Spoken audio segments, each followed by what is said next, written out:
Hi, I found an interesting book today, and it's called The Mud Pony.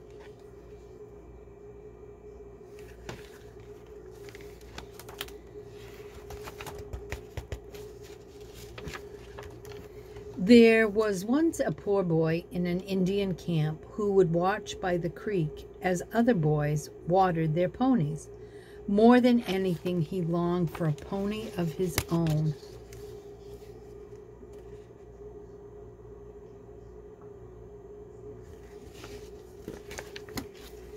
So at last the boy crossed the creek, dug the wet earth, and shaped a pony out of mud. He gave it a white clay face. He loved his mud pony. Every day he went to it and took care of it as if it were real. One day, while the boy was with his mud pony, scouts rode into camp. "We've sighted buffalo several days' journey west," they said. The people broke camp, for they would starve in the months ahead if they didn't hunt the buffalo. The boy's parents looked everywhere, but they couldn't find him. Finally, they had to leave without him. There he is with his mud pony. And they are riding into camp.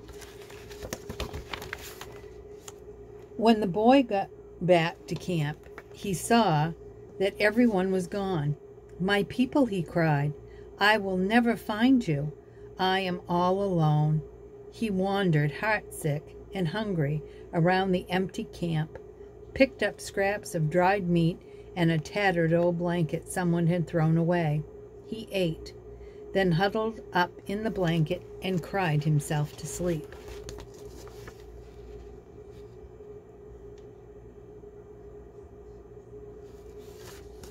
He's very lonely.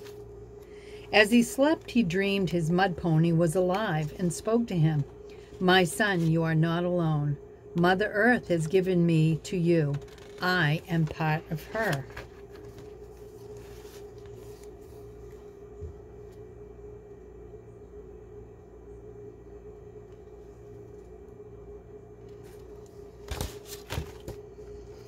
When the boy awoke at daybreak in the empty camp, he cried for his people.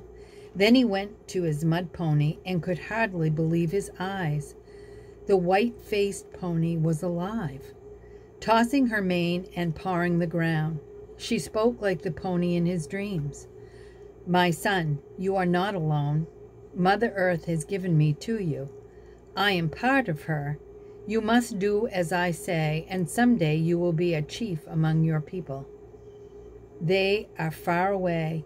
Get on my back, and I will take you to them. But do not try to guide me, for I know where to go." Look at the beautiful horse.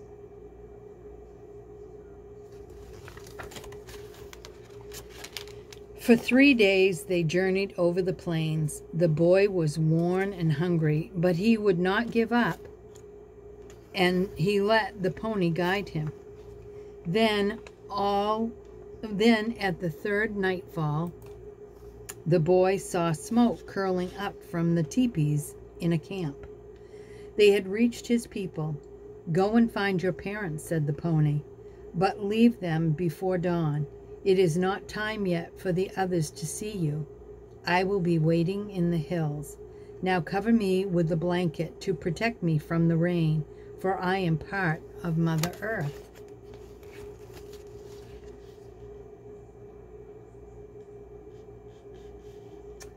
Oh, there he is, covering them with a blanket. The boy went into the camp.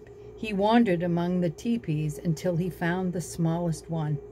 He went in and threw dry grass into the fire, so a blaze went up. In the firelight, he saw his mother and woke her. "Here I am," he said.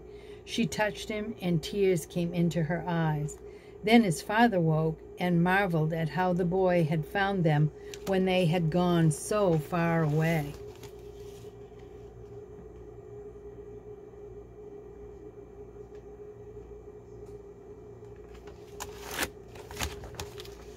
Before dawn, the boy told his parents, "I must go now. On my own." He left them, but from the hills he turned and watched as the people broke camp to continue on their way to the buffalo. At last they disappeared. For 3 more days the boy and the pony journeyed over the plains. The boy was weary and had no food at all, but he kept on going. Finally, at the 3rd nightfall, he saw a camp in the distance. "There are your people," the pony said. "It is time that you join them. Ride me into the camp." The boy did, and all the people came out of their teepees, astonished to see him. There he is riding. And there all the people in the village are there. A war chief invited him into a big teepee. There was soup and dried meat and 2 buffalo horn spoons in a wooden bowl. They ate together. "Nawatiki," the war chief saluted him. "Your journey over strange land, starving and alone, and yet you found us. You have a gift, a great power, and now you must help our people. An enemy has attacked us on our way west, killing men, keeping us from reaching the buffalo. At daybreak, you must join us in battle."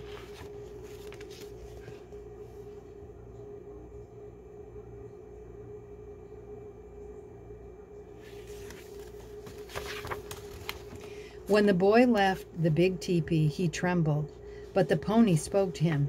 "My son, do not be afraid, for I am part of Mother Earth, and the enemy's arrows can never pierce the earth.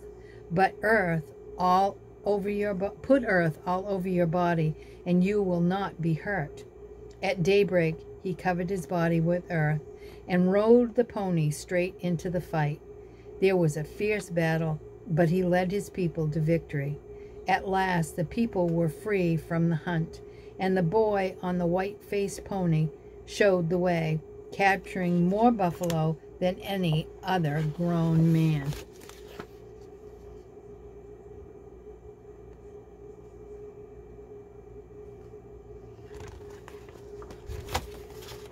Years passed, and always the boy let his pony guide him. Always he was a powerful leader. Finally, he was made a chief.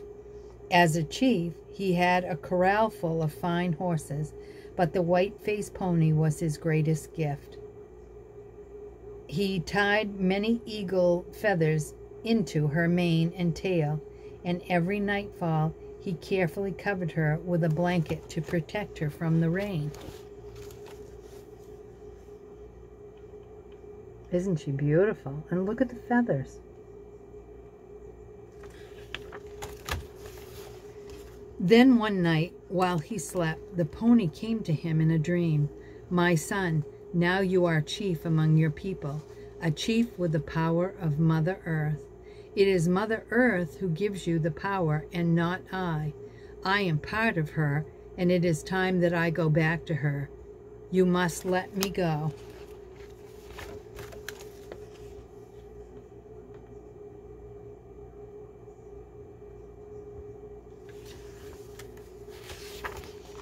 The chief got up in the dark and went to his pony.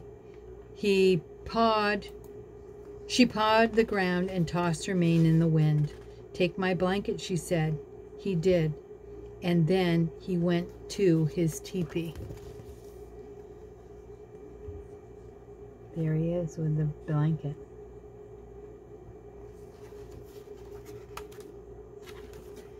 Just before daybreak, he woke to shrill winds and rushing rain. He ran to his corral and looked everywhere for his white-faced pony. He couldn't find her. Then, as the morning light broke over the wet earth, the chief saw a patch of white clay, and through the wind he heard a voice.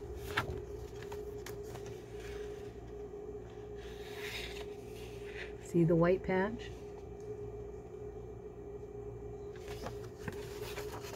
"I am here, your Mother Earth.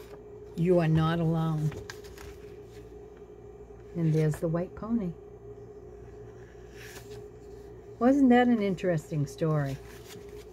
I hope you enjoyed it.